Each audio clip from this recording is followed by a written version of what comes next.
Morning, Rainmakers. Priyan here from Reignway Realty. Hope you're all well.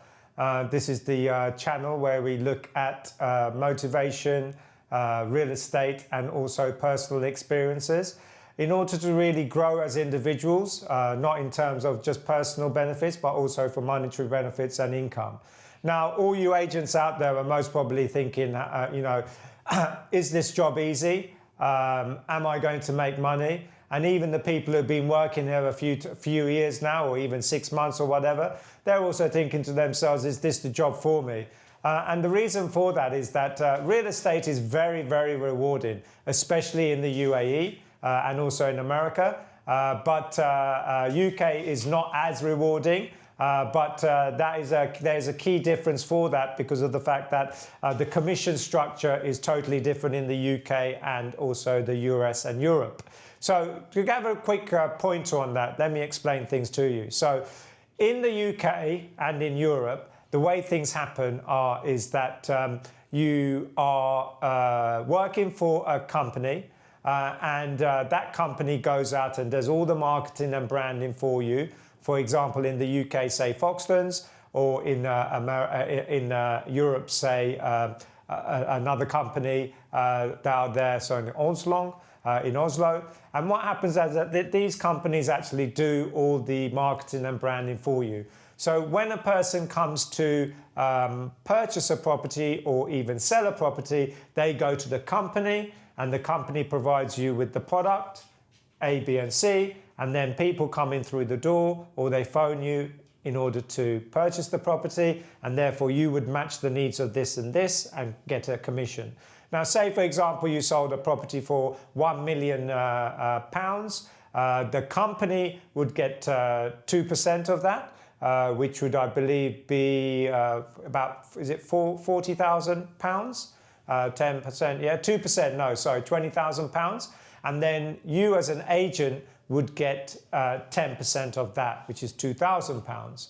Now, in the UAE and America, in America, the way the property agency work is that the individual themselves is the brand, is the owner of the company. So they do everything that Foxtons does and also does your job as well. So you would do your own marketing, your own branding. So I don't know if you've been to America, you see the billboards with Priyan Demel, real estate person. It's not a company name, it's their name. They have to go through certain exams and stuff, and then they have an open house and stuff. And so if they sell a house for $1 million, they get 2% of the million and they make the whole $20,000.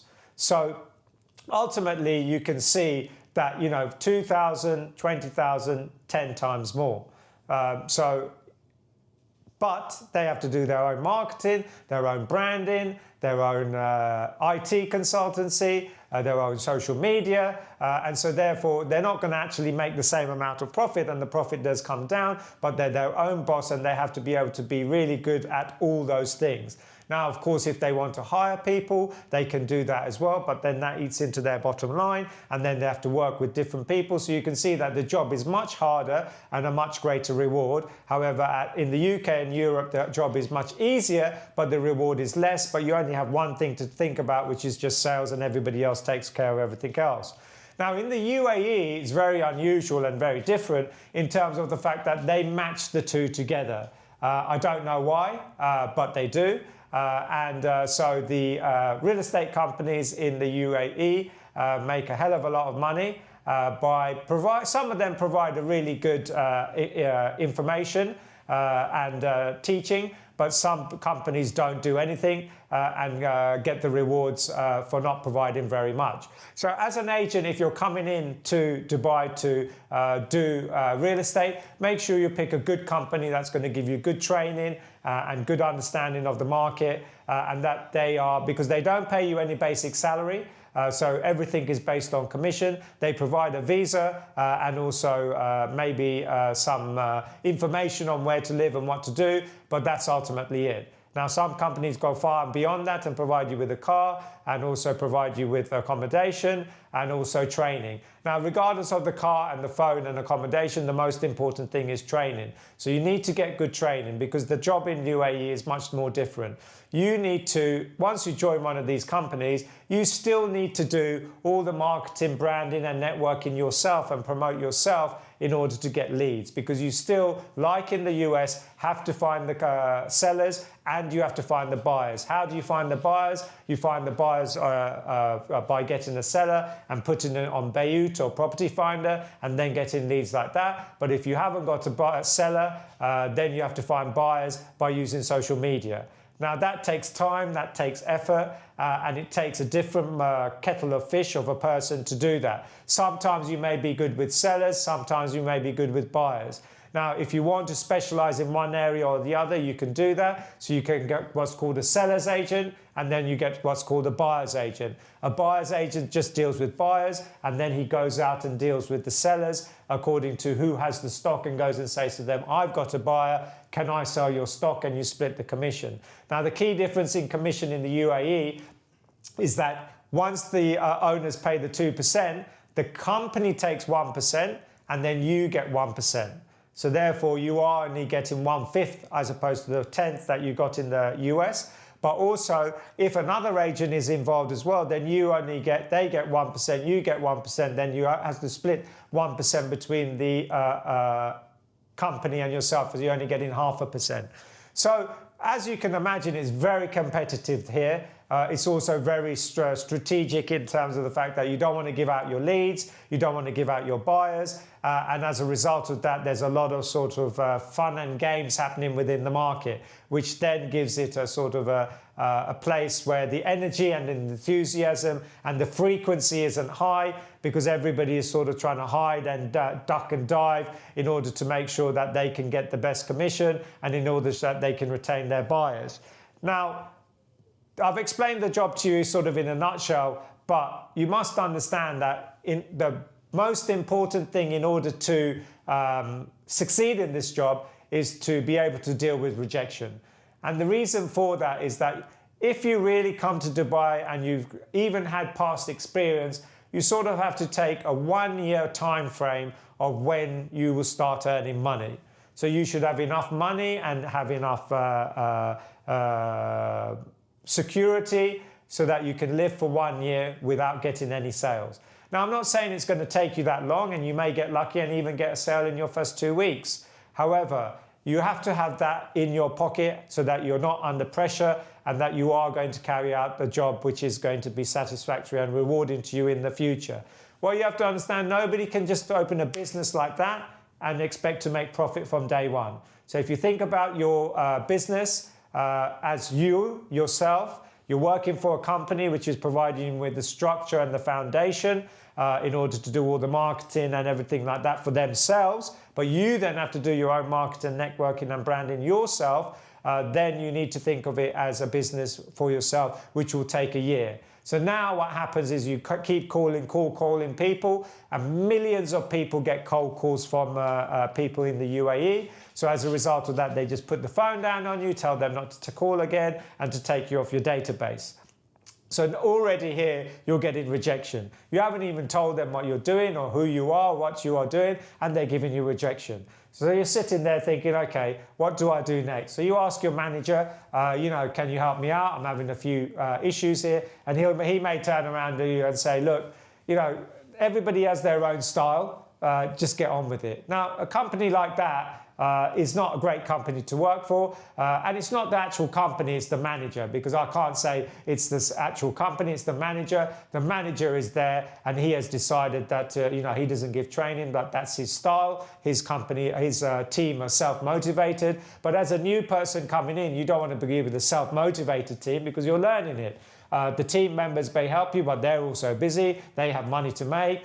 They don't get anything by helping you. So why should they help you? So again, it becomes very sort of complex with this fun and games. So number one, now you're getting rejected on the telephone calls, and you haven't even got close to even doing a viewing or even getting a listing. So what do you need to do? You need to have a process. You need to have, as we say, like a business plan. in order to succeed. So therefore, what you do is you sit down and you say, right, what do I want to do in a year? What do I need to do in order to achieve that? How many listings do I need to get? How many calls do I need to make? Where do I get the leads for the calls? Where will I find buyers? For example, you need to think creatively. For example, buyers, you're living in a community, most probably in a hotel, not a hotel, sorry, in an apartment block or an estate. Now, if you live in an estate, all those people in that estate and on your street are potential buyers and sellers. They're all living in the same vicinity as you.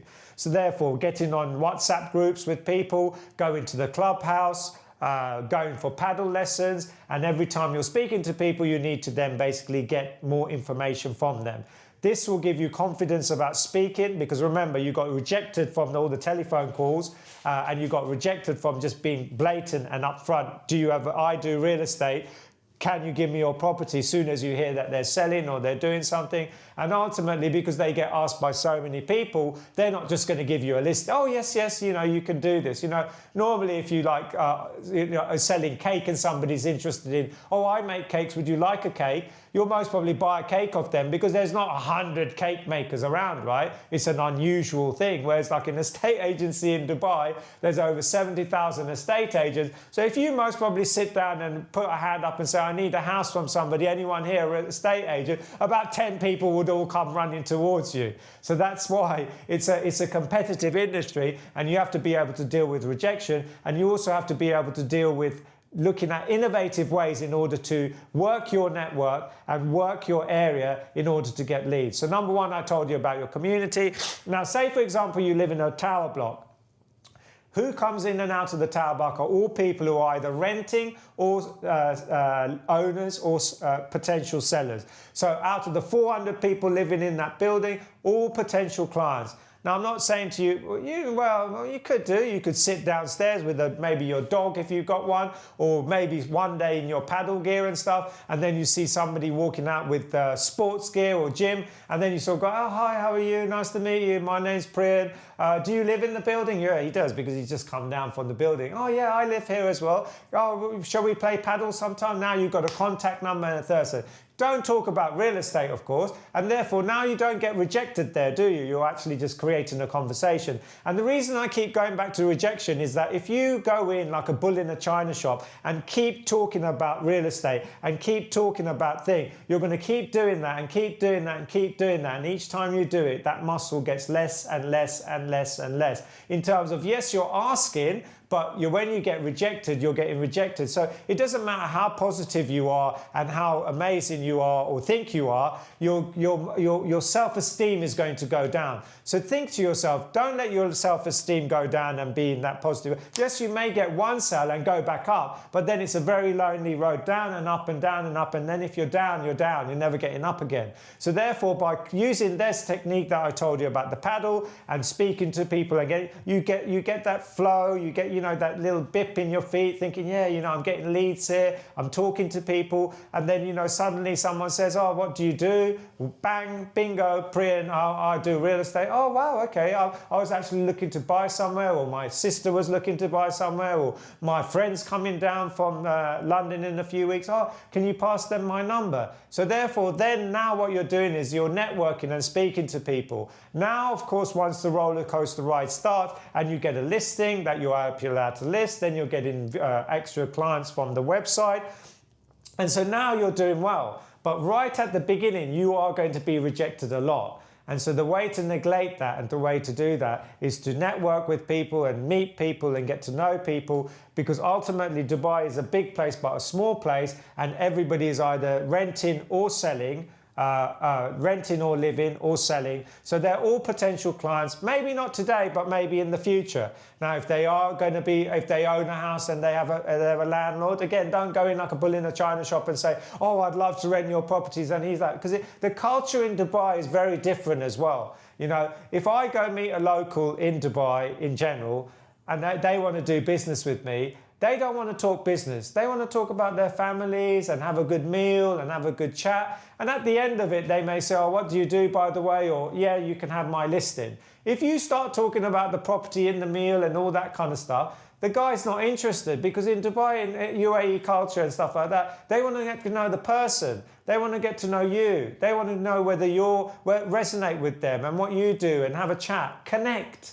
That's what they want to do. They know 100 agents. They could go out on the street and find 1 million agents, but they haven't connected with them, so hence why I haven't contact. You have the opportunity to connect with them, so connect with them on a personal basis. See if you can let them know what you do, and then ultimately after that, you can try and get the deal later. But if you go in, again, like a bull in a china shop and say, first thing in the meal, what do you do, real estate? Do you have any properties for? Yes, I do. Oh, can I list them? You're eating dinner. You've been having a coffee and you're asking him, and he's thinking, this guy's not interested in me. He's interested just in my money and real estate. So therefore, then you're going to lose him because you're just like any other agent. So in order to deal with rejection and not being rejected, what you need to do is set up the process of what you want to achieve. And then once you set up the process, implement that process. Don't base it according to value. Base it according to the task. So if you have to meet 10 people a day, you have to get 10 numbers a day, right? That is an accomplishment. Not have I done £1 million sale, because you're not going to do £1 million sale. So have small goals, small targets. And once you achieve those targets, then that will give you confidence, and then that will help you to close more sales and to get more listings. And the most important thing is that it gives you enthusiasm and energy. And so therefore, by giving you enthusiasm and energy, it gives you the potential to get a sale and less rejection, less chance of being rejected. Because I will tell you now that I started this job at a company and I was told just to make calls. I used to make calls. I used to work in a telesales job, and so I've made hundreds of calls to people I've never met, never seen, don't even know if they exist, and get them to purchase over the phone through me. So I was not scared of it. But after a week or 2 weeks of calling people and the phone being put down on me and people then blocking my calls and not interested in talking to me, I got disheartened. And this is a guy, I don't need the money. I am wealthy already. I don't need to be in that line of work, but I went there to try and work out why a estate agency works in this way in the UAE. And so therefore, even with no pressure and no expectations, I'm feeling down and I've already got a home and a golden visa. I'm thinking to myself, when you come here and you have to spend your only £30,000 that you've saved up, and then you've got a visa, and if you leave this company, you lose your visa and you have to go back to the UK or whatever, the pressure you must be feeling is going to be 100 times more than I was, and I was feeling down. So rejection counts. It doesn't matter how good you are. So deal with the rejection by not trying to ignore it or trying to put it aside and think positively. Think about it in terms of setting up your long-term goals, what you want to achieve, how you want to achieve it. Break that down, make those calls, make those networks, make the outing to go out and meet people in your clubhouse and eat and drink and have fun and stuff. And once you become a people person, the deals will flow to you. So keep it real, Rainmakers. If you want any advice on how to become a better estate agent, please contact me. I'm more than happy to help you. Take care.